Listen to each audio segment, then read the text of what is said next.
Hi, I wanted to make some peanut butter cookies today that I've decided to add potato chips to. My brother-in-law, he always used to like to make a peanut butter sandwich. So you take some white bread, peanut butter, put potato chips in, press them down, and you have a peanut butter and potato chip sandwich. So I decided, let's put potato chips inside a peanut butter cookie. I've tried them before and they're delicious. The ingredients, just the usual simple peanut butter cookie ingredients. There's 1 cup of peanut butter, 1 cup of white sugar, a cup of butter, a teaspoon of vanilla, 2 eggs, 2.5 cups of flour, a teaspoon of baking powder and baking soda, a cup of brown sugar, and here's the star of the cookie, 2 cups of Ripple potato chips. You can use any type of potato chip that you like. If you like a kettle potato chip, that's cool too. I just thought Ripple, they're pretty salty and they add a really great texture to this cookie. I'm gonna put the baking powder and baking soda into the flour and then give it a little stir. You can use a little whisk or a fork just to distribute those ingredients throughout the flour. The next step is to cream the sugars and the butter together, and then we're gonna add the egg. Put the butter in, and it has to be softened butter. Then I added the peanut butter, and now we're just gonna cream everything together. Sugars and peanut butter and butter seem nicely creamed, so now it's time to add the eggs.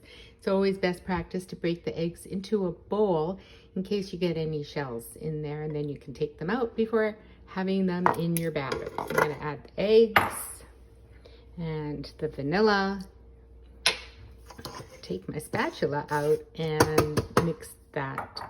Now we're gonna add the flour gradually. If we put it all in at one time, it's gonna fly all over the place. So we're just gonna put some in and on a rather low speed, give it a mix.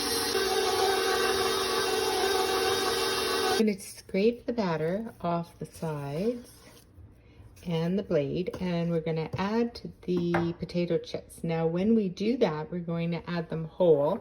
We're going to turn the mixer on, not the lowest speed, but maybe number 2, and we're going to gently mix these chips into the batter, and we want them not completely broken up, but not quite as huge as they are. So here we go. You can see some chunks of chips, and then there's some smaller pieces of chips. So that's good. If you want your chip pieces to be a bit bigger, just mix them in for less time. We're going to take this bowl over to the other counter now and start shaping our cookies. I forgot to mention that your oven should be preheated to 350, and you should have some baking sheets lined with parchment paper ready to go, and we're gonna need a cookie scoop and a fork. Here's the batter. If you find a chip that's too big, just break it up by hand. So now we're gonna make the cookies. We're gonna use a tablespoon scoop and put them on a parchment lined baking sheet. And then we're going to use a fork and do the traditional fork press that's normally on a peanut butter cookie. We don't want anybody to think that it isn't a delicious peanut butter cookie. The recipe I'm using is the Kraft peanut butter cookie recipe, and I've just added potato chips, but I will post the recipe so you can see it. When you scoop up the batter, you'll see that there are chunks of chips. Try not to break them up too much. Here are the cookies. They're not as tidy as a regular peanut butter cookie would be because the potato chips, you know, add some chunks in there. And I tried to video using the fork to press down the dough, but my paper kept moving, so I couldn't do it. But here it is. I'm gonna pop these in the oven, and they're not pristine, but they're gonna be delicious. I'm just waiting for the first cookie tray to bake, and then I'll put another one in that's already ready to go.